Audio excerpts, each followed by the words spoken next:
Hey internets, let's talk art direction. It's really important.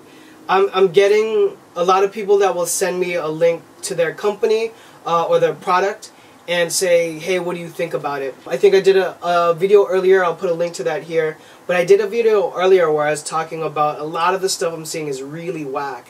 Like, it's really bad. And then I'll get people that actually have a really good aesthetic and a good look, but the brand or the graphic language is like all over the place. And I think the instinct for a starting brand is well intentioned. You know, you think of things that you have, like, oh, I gotta have a logo tee. I want to do a couple tees that are just the word, that are flexed in different ways, maybe a graffiti version, something with drip, I don't know. Whatever your thought process is, I think a lot of people will kind of take graphics one by one. They'll be inspired by something, or they'll say, I need to have a graphic that's sort of like this and like that, and then they'll just kind of mush it together, and they'll say, here's my t-shirt offering. And to a certain degree you can do that, but not everything needs to be in capsules or groupings. I think capsules and groupings were created as brands got bigger and bigger, so that there's a way to logically organize things via design. As a new company or a smaller company, I think you can still achieve having a diverse set of graphics for your t-shirts, but still have a consistent feeling or theme or heritage that's involved.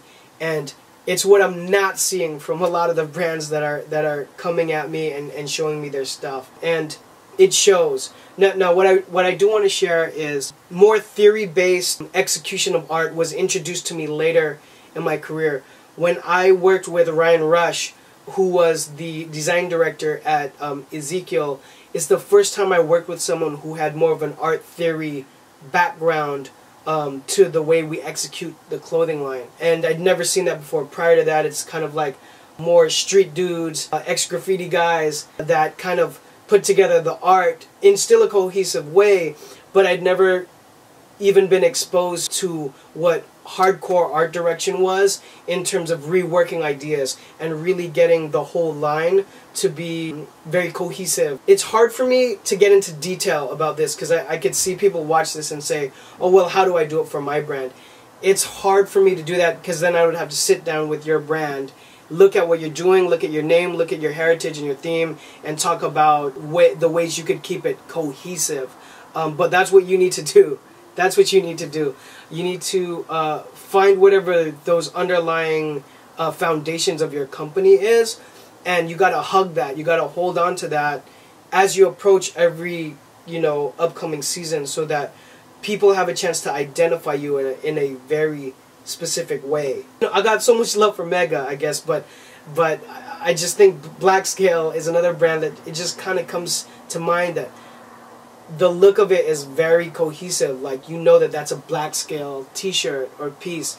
It's very minimal at times, but can have a graphic edge. But it could also be softened by a black on black, like a tone on tone garment. So it kind of has its look. I think Commune is a great example of like an Americana brand that is not graphic heavy. It's very clean.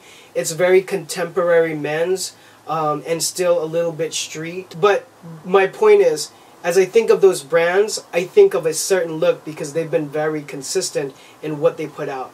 And yeah, that's the only thing I want to bring up for this video is, for a vast majority of people that are watching me on this channel right now, you guys have got to really up your art direction and really rework ideas before you just put them out and say, this is my t-shirt line, this is the way it looks, and this is good to me. Because it's just like athletics or sports or anything that you work hard at, you can do better than that. You gotta pull out, you gotta work harder, and you gotta rework your ideas and take it back and try to up it another notch. And it could be one of the reasons why your brand isn't selling if it's at a standstill. Hope that helps. Any comments, any links, any things you want to add to the conversation, please drop them down below. Thanks for watching, and we'll see you guys on the next one. Peace.